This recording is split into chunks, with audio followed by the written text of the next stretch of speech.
Hi guys, welcome to my channel. It's Evelina here, and I have with me today my husband Rohil, Hi guys. and we will be chatting about how daily practice of Ashtanga Yoga transformed our lives, how many beautiful benefits we gain out of bringing this practice into our lives. I began the practice of Ashtanga back in 2016, approximately 8 years ago, and I immediately fell in love with the practice. Before that, I was practicing a bit of Hatha for a few years, and Ashtanga for me was like a newfound love. I really enjoyed how it made me feel in my body. The energy that it required and the energy that it created was just awesome. Though in the 8 years that I've been practicing Ashtanga every single day, I found a big quality of difference in my mind and my mindset. I find that having to practice every single day really makes you a lot more disciplined, and it also gives structure to the day somehow. So, both of us have been practicing. We've met back in 2020, 4 years ago, and most days we are practicing together for an hour and a half, 2 hours, except for the times when we teach at 6 a.m. in the morning, which is once in a while, where we are practicing about a half an hour or 45 minutes on those days. But we still manage to get in a little bit of practice, some sun salutations, some standing postures. And I think that this practice has been the most stable thing in my life, something that I do every single day. I don't think any other habit of mine, any other, yeah, anything else I have been able to keep every single day for so many years. So I'm really grateful to the practice for creating that kind of discipline within me. Yeah, I find it's just so important to show up on your mat every single day. So oftentimes what we think that yeah, people who practice Ashtanga, they do, like a full power practice every single day. And oftentimes it scares people and keep them away from practicing Ashtanga. They think like, whoa, I don't want to do every single day the same thing, which is so intense. So yeah, for us, even though we practice every single day, we are taking the practice in different, approaching the practice in different way on different days. So yeah, some days we would go really with a lot of energy. We would really go with like a lot of dedication into the practice. But some days also we feel down. Maybe we had a lot of work. Maybe we didn't sleep well. Maybe we are just tired. Maybe I have my period. So all of these things we are also just taking to consideration. And I find it really important to find that balance, to still, even when I'm feeling down, to still show up on on my mat, do my practice. However, I would approach it differently. So I think it's all about balance. So it's all about dedication, about being regular, about working on yourself every single day. However, at the same time, we need to find that sweet spot between pushing ourselves and between allowing ourselves to rest, to take some time to let go whenever we need. And that actually reminds me of something that I always think of nowadays, especially as I'm getting older, though Evelina doesn't feel so, but I feel definitely that as I'm entering my 30s, the body is changing. And I find that the practice should be something that is a lifelong practice. It should be something that I can do forever. And I don't want to push myself to the limit that I'm burnt out or my body's burnt out in just a few years of practicing so intensely. So I would say like 80% of my practice is where I'm not really even pushing pushing the boundary of what I'm capable of. It's only those few practices where we really have good energy, where we're really pushing. But the important thing, like Evelina mentioned, is that some days you might have pain in the wrist, for instance. Another day you might have a pain in some other part of the body, some soreness. And it's always good to keep modifying the practice, so not take stepping back from it, so keep going, but trying to modify, trying to change how we approach it on those particular days. So, for instance, earlier, if I had a pain in my wrist or a sprained wrist, I would completely be off any kind of physical activity. I wouldn't go to the gym, I wouldn't do anything, I would just be completely resting it. But now I find with the Ashtanga practice, because in my head it's like something like brushing your teeth. There's no option to not do it, so I'm always doing it. So now, okay, today I'm doing it with my wrist hurting or my wrist sprained, and I modify by placing my knuckles, for instance, and some other day my knee is a bit hurt or I fell down somewhere and I have a bruise. So I think it's really important to have that approach where we become like water. So any obstacle that comes our way, we kind of find a way to flow around it. And I think Mm. that's a good metaphor for life in general. It's not only the Ashtanga practice. We want to ideally be practicing that in our entire life, is Mm. flowing through the different challenges that come to us and trying to find the easy way out instead of struggling and fighting against it. Yeah, I think it's really beautiful what you said. And yeah, I feel like oftentimes we are doing that okay, we have some pain, there is something wrong in the body. Oh, now I have to be super extra careful, take rest, don't strain this part. I find, yeah, it's important to take some amount of rest at this time, definitely. But we also need to learn to assess, is it really that I need rest, or is it that I need some kind of modification? What is actually happening in the body? And to develop this kind of awareness, I guess we need to go through some period of regular daily practice. Because if I think of myself when I was just starting the practice, I just had so many different pains, so many different injuries. So actually, when I started the Ashtanga practice, I actually had this accident in the airplane when there was very strong turbulence. I used to work as a stewardess, so I was just going and serving the juices to people. And in this moment, like, I don't even know when it happened, but like I went up into the air and then I landed on the armrest. You know, like in the airplane, there are this metal armrests. I just crashed with my back, with my spine all over the armrest, and ended up with so much pain, so much like, oof. I just still, when I think of it, it, yeah, like caused me so much trauma in my muscles also around it for a long term after. And yeah, my lower back was a weak point for me always throughout my whole life, as you know. So this injury put me into bed for some time, and I was practicing yoga before already, but yeah, I was practicing Hatha Ashtanga. It was something what I was a little interested in. I was exploring it slowly, but it was not yet in my daily life. So yeah, this injury put me to bed for some time, and when I came back to my mat, I was actually not really able to move my body in any proper way. Like when I would bend back, it was like, oh, like I just could not almost move. So yeah, all these limitations put me first into so many different emotions, like anger, disappointment, sadness, and later, at some point, it brought me to this understanding like, wow, you really need to work on yourself. Like, it's now. This is this moment when you really want to work on yourself. And that was the time when I already came back to flying and I had the flight to Chile, to Santiago. And I remember that was the first Ashtanga class which I attended. Before I would study a little bit with my friend who was Ashtanga teacher, or just doing some YouTube videos. But yeah, I never went for a group class. And after this first class, it was a lead class as well. I was just like, wow, this is what I really need in my life now. I need the self discipline. I need to be repeating the same thing every day to actually give my body chance to recover, give my mind chance to become strong and more focused, because I used to be a very distracted person. I would have, some dream, some goal. I would take few steps there, but then I would, it's okay, let's do something new, something new. And I Hmm. had this big difficulty to focus. So that's what Ashtanga really gave me. It gave me this, ability to work on myself every single day, step by step, do the same thing.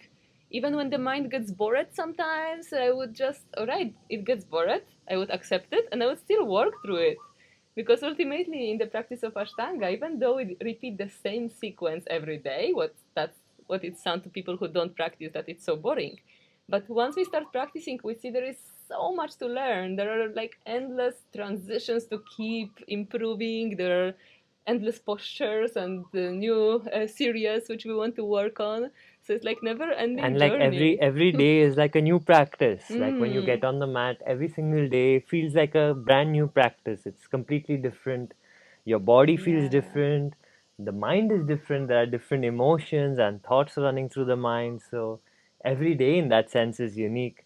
And also, I really liked what you mentioned about having the focus, the Ashtanga practice giving you focus, because this is definitely something that I found in my life, is that I still don't have any focus. I'm still very distracted. Evelina will tell you definitely that every day I'm jumping from one idea to the next. I have some new inspiration, new ideas of what to do with, I don't know, with my Instagram, with my YouTube, with my life, with my, and so on. So it's, Ashtanga was something that gave me a kind of focus, a focal point, which is through doing it every day. Over time, of course, it didn't happen immediately, but over a few months, years, I felt that suddenly I was a lot more grounded in my life rather than doing a new sequence each day, which I feel like a lot of the times when I see it outside, if you keep practicing different things every day, it also gives that kind of lightness in the mind, that, and which is also good for some people. Some people might need that, might need a little bit more change, a bit more difference in their life. But for me, definitely having that structure and that routine really helped me to become more grounded. And Ashtanga is a very physical practice, so it's physically demanding. And this also helped to calm this nervous chattering energy which is present in my mind. Oftentimes, also, what happened to me when I started was I saw these people doing these amazing postures, and I was like, wow, that's so cool. Maybe one day I'll be able to do them. And I find that there are two kinds of ways we can respond to this really amazing postures. There's one kind of people who are really inspired by it and they want to, then they start chasing behind those amazing postures. And then there's another kind of person who looks at it and, like, no way I'm going to be able to do that. It looks scary. My body will break, my bones will break, my ligaments will tear. And they're like, okay, I'm going to stay away from this practice. And I find that this is quite, in my opinion, quite sad, because the practice is not about those amazing postures. Those amazing postures are only there for people who are much more flexible and they want to keep challenging themselves through the practice. So they keep going from more difficult to more difficult posture and so on. But truly, I've come to understand now, with teaching so many different students from all over the world with different mindsets, different body types, and so on, that it's not about those amazing postures. It's simply about landing up on the mat every single day and doing your practice. It's not about trying to reach some state of perfection. Hmm. And it takes time to develop this understanding that it's not about me achieving this one posture. Because, yeah, I think many of us, we have this feeling like, wow, I want to be the best. I want to be the best I can be. I want to improve in all these different aspects. And here, asana is just an example of how we can actually start chasing behind, then also comparing ourselves to other people who are, like much more flexible, much more strong, um, and that's something what I found also in myself. I used to compare myself so much to others and always see myself, oh, I'm not good enough, I'm not flexible enough, I cannot do, this kind of things what other people can do. And I would always keep pushing myself down through it. I still sometimes fall into it somehow here and there, Mhm. but nowadays I'm much more aware of it, and I'm, yeah, just working on pulling myself back into respecting my body and just enjoying the practice from day to day, as it's continuously changing, as you said before. Like every single practice is different. And it doesn't mean that, yeah, like if we practice every single day, then every day it will be better, will be more flexible, more strong, and so on. Because it can be still up and down. Like example is what I managed today to do finally. The Kapotasana, which is, Kapotasana, which is like a very intense back bend, and my back bend is my weakest point of my practice. Because yeah, lower back injuries, neck injuries, all kind of back problems. So my lower back, my all back was usually like, just no, don't bend back. But I kept working on it, and actually I remember myself when we were in India a couple of years ago.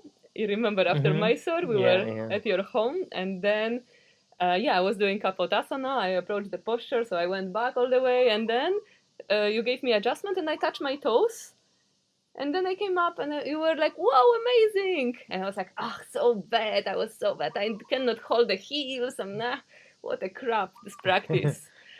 And later on, I tried again. And for some time now, for 2 years, I was not able to even touch the tips of the toes. Like my back was so stiff. And even I practiced every single day, still the back was so stiff and nothing was changing. And today, somehow, as I put more dedication recently to backbends, today I touched the toes again after 2 years of not being able. And today I was so grateful for it. I appreciated it so much because just, yeah, the practice keeps changing. So one time we can be here and we feel, oh, I'm so down, like this is nothing. And then we go actually lower and then we realize, okay, it was not so bad. And then maybe I stop chasing somehow so strongly after I just keep enjoying the practice. And then at some point, if I keep being dedicated and if I keep accepting my body, listening to it, then just body changes, adapts slowly, step by step. But each of us have different bodies. So for some people, certain things can take just maybe a couple of weeks or months of practice. For other people, can take years.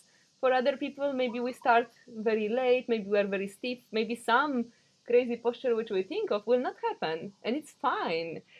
I think what's the most important is just to accept ourselves the way we are and to work every day on ourselves, doing our best. But our best doesn't mean pushing ourselves to the limits every single day, but our best in a way that we are always dedicated, working hard on ourselves, and also respecting, taking rest whenever we need. Yeah, I think that that makes a lot of sense because we want to ultimately create a connection with our body, our mind, our breath through the practice, and it's not about chasing behind certain postures. And what I've seen in myself and also in others who practice Ashtanga is that we become so fixated on chasing the postures, and this happened to me in the first couple of years that I was practicing that I didn't do anything else. So I love to some once in a while go for a run. I like to once in a while do some calisthenics with some friends or go to the gym with some friends. It's not something that I do in a structured way like every single day, but I love to explore the body, do some climbing once in a while. And in those 2 years, it was like, no, I won't go for a run because if I go for a run, it will make my hamstrings even tighter. So Evelina has issues with her back bends, and I have issues with my forward folds. I have really stiff hamstrings and glutes. Also, it's really long legs. You can say Uh, how you were starting the practice, how yeah, you were so so when I stiff. when I began, I could barely reach beyond my knees in a forward fold. Mm. So forget about even touching the toes. And I think that this was because I was running a lot in my high school and university time. I used to do quite a bit of long distance running, but also short distance like sprinting and so on. And I really used to love running at that time. So when I came into Ashtanga, that stiffness, one of my teachers told me that you should stop doing running and so on because your hamstrings are super tight. And of course, at that time, I think for the first year, stopping to run helped me to change my body a little bit and open out my hamstrings. But now I feel that it's I go for a run once in a while or I do some other forms of strength training and this makes me a little bit more stiff. So if I run a couple of times, I do see the difference in my forward folds. Even though I would like it not to be that way, it is that. And Mm. I think it doesn't really matter because ultimately every day I come to my practice is a place where I can connect with my body. It's not about showing off to people how good my forward fold is or being able to do the more advanced postures where you have the two legs behind the head and so on. And in my approach and perspective, for those that are really trying for it, good for them. Of course, it's great. You can, of course, challenge your body in that way. But for me, particularly, it's not so important to be able to do those postures. What's Mm. important is that I keep practicing, I feel good in my body, and I can keep this practice up for the rest of my life, hopefully, being healthy and strong. So that's really my intention with the practice. Oh, my Ashtangi.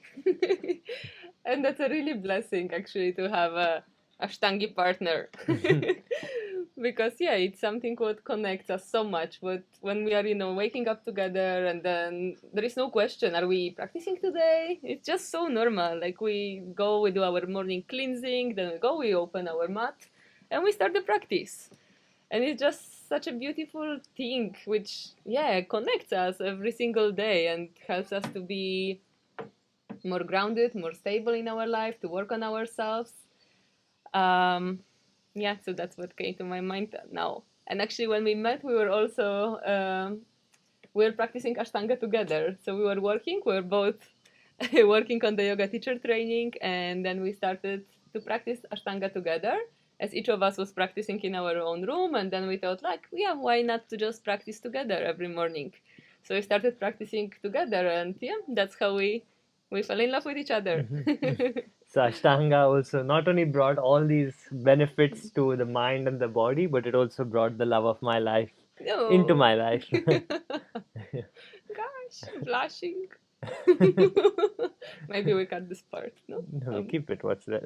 okay, let's skip it. It's cute. And actually, another thing that I wanted to mention that I just remembered is how Ashtanga changed the way I perceived various feelings or sensations within my body.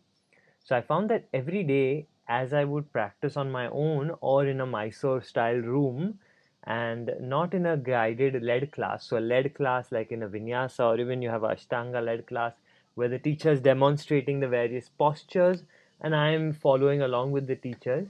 I would in this space I feel very distracted.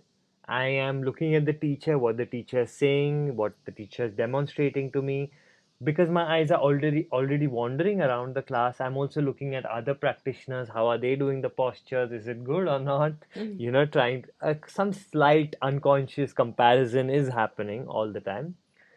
But with Ashtanga, I started to notice that more and more I don't have to look outside to a teacher. So sometimes it doesn't happen always. There are still days where I go to a Mysore class and I'm a bit distracted and I'm focusing on my drishti, the thumb, but from the corner of my eye, I'm looking at the other person doing some advanced posture. Are they able to do it today or not? This is happening unconsciously, of course. But there are some times, and maybe I would say half the time, where as I'm practicing, I get into this state where I'm not really thinking about anybody else or anything else. I'm just connected with my breathing, with the different sensations as they arise in the body, how my body is feeling in that moment. And I think this is really beautiful because it's reconnected my mind and my body, this practice, where earlier my mind would always be up in the clouds and my body would be kind of separate from the mind. So if I was, say, experiencing sadness, for instance, the sadness would be experienced in one way in my physical body and in another way in my mind. My mind would be constantly making up stories, trying to clutch at various things. Maybe it's the moon cycle that is causing me this sadness, where the phase of the moon. Maybe it's something in astrology. Maybe it's something somebody said to me, and so on and so forth. Maybe it's a trauma from my childhood. So I'm kind of trying to understand the why, making reasons up for why I am sad instead of simply experiencing it. And I found that through reconnecting my mind and body, my experience of sadness is starting to change, where now I realize that my experience of sadness actually is in the physical body. Maybe I feel a constriction in my throat. I feel a heaviness in my chest, a heaviness all over my body. Maybe there's some kind of fuzzy sensation in the head. And when I experience this, I'm able to sit with it, observe it, as the same way that I observe the sensation that comes when I'm in a forward fold and my hamstring feels like it's going to tear, or when I'm in a back bend and I feel some strong sensations in different parts of the body.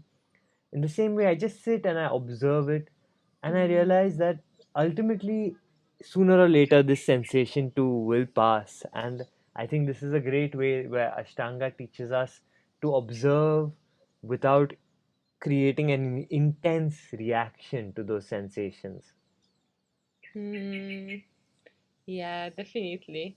It has so many similarities actually with Vipassana when we think of it, with the practice of meditation, which we actually also are practicing.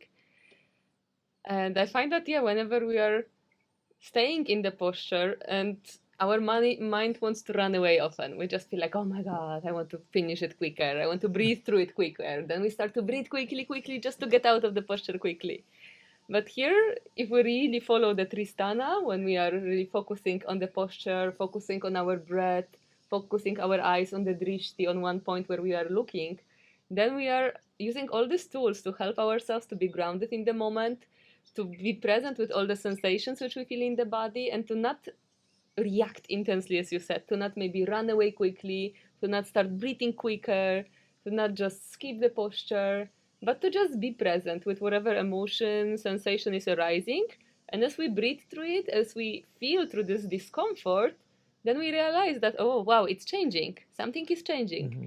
And maybe it doesn't change in the huge way in one moment, but if we repeat it every day, if we work on it every day, we keep breathing through different discomforts, through different limitations every day, then we are really progressing on our path step by step. And it doesn't have to be in the physical way, but so much in our mental way.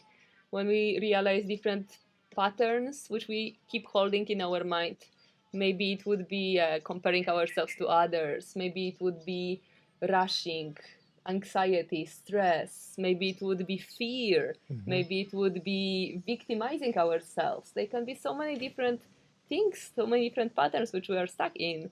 And the practice of Ashtanga makes us so aware of it, makes us to really see what is happening in our mind. And through these tools of observing the posture, observing the sensation, of breathing calmly through all of that, we are learning to change these patterns which we have in our mind and to just open ourselves to more possibilities. Yeah, and I think that it's also important to bring awareness to those patterns, like what Evelina just mentioned about, sometimes I find I'm rushing a lot through the practice, trying to go super fast, or I am trying to compare myself to others and practicing well to show off to others, maybe Mm. especially in a Mysore room. And I find that these patterns are only visible to us when we do a self practice, and when we do especially when we do a self practice along with others. So of course it's also visible when we do it on our own at home, but when we do it alone at home, the social dimension is missing. So Mm. the patterns that we have in relation to other people are not visible to us. It's only the patterns we have internally. Maybe I'm rushing too much, I'm pushing myself or not. So these patterns are there, but the social dimension is a very important one, I think, because a lot of our lives is dictated by what others think about us, how they see us, how they perceive us, how we want to be seen by them. And so when we practice in the Mysore style in a Mysore room, we have 10, 12 others around us. These patterns straight away come to the surface because everybody's silent. You're just focusing on your breath, and you'll start to notice how I'm trying to show off. And maybe it's not even apparent to yourself in the beginning. Mm. It might take a few weeks of you doing that to then realize one day, hey, I'm every day I'm stepping on this mat, and in my room at home I cannot practice in this way, but Mm. here I'm just pushing myself so much just to be seen by others as, oh, this guy is a really disciplined practitioner, he's dedicated, he's strong, powerful, and all of these things which I want Mm. others to see those qualities in me. And so I'm pushing myself in a particular way. So all of these can come to the surface with the right approach. Mm. And that ultimately, yeah, this thing which we see on the mat throughout the practice, as you said, for example, always seeking to be accepted by people around us, liked by people around us, approved somehow. We see it on the mat, but actually then we realize that, wow, this thing is so deeply rooted in me in my daily life. Hmm. So that, for example, for me, it was a big lesson. Exactly the same thing which you said, that why I'm trying to always be better, why I always want people around me to see as, wow, this there is really doing well. She's good, she's strong, she's flexible, whatever. Then noticing it on the mat, then I realize how I'm putting it into my daily life as well. Whenever I'm interacting with different people, I would kind of, put different mask. I would have one mask in front of my friends, in front of students, in front of parents, in front of teachers. So always trying just to be this person which I imagine that they would like me to see. They would like me to be. So, and then trying to act into that. So the practice actually makes me to realize this, that wow, how many masks are there. And thanks to this realization, because we all have these masks, we all keep putting different masks on our face. But once we become aware of them, and that's one of the amazing tools, the practice of Ashtanga Yoga, when we become aware of them, then we are able to start dropping these different masks and start to realize who we really are, which is a big journey, which is a maybe lifetime journey. But yeah, I guess that's one of the amazing ways which we have to really become more connected with ourselves, to get to know ourselves, and to just be authentic and real. Yeah, and that's why I feel blessed along with you to share this practice in retreats, and we are also starting a teacher training from next year, from 2025, where we've been teaching in yoga teacher training since 2017, and it's kind of like the schools that we've been teaching for, that I've been teaching for, are all multi-style. So they teach you a bit of hatha, a bit of vinyasa, a bit of ashtanga, a bit of yin, and it's all a bit of a hodgepodge where you're teaching a little bit of this, a little bit of that, and you really can't go deep into any particular practice with the students. And Mm. as this is our personal practice, but also we have quite a different approach to Ashtanga from most Ashtanga teachers, I would say.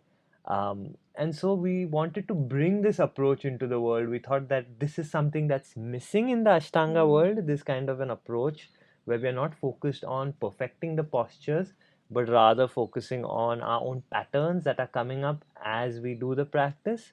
And this is the approach actually we want to share with the world through our retreats, through our trainings. And we're really blessed to be able to do that and create the space for others to come and observe themselves and reconnect with their body and breath through the practice. And to see that Ashtanga can be really for everyone. Because there is this belief that, okay, to practice Ashtanga, you need to be fit, strong, flexible, and all.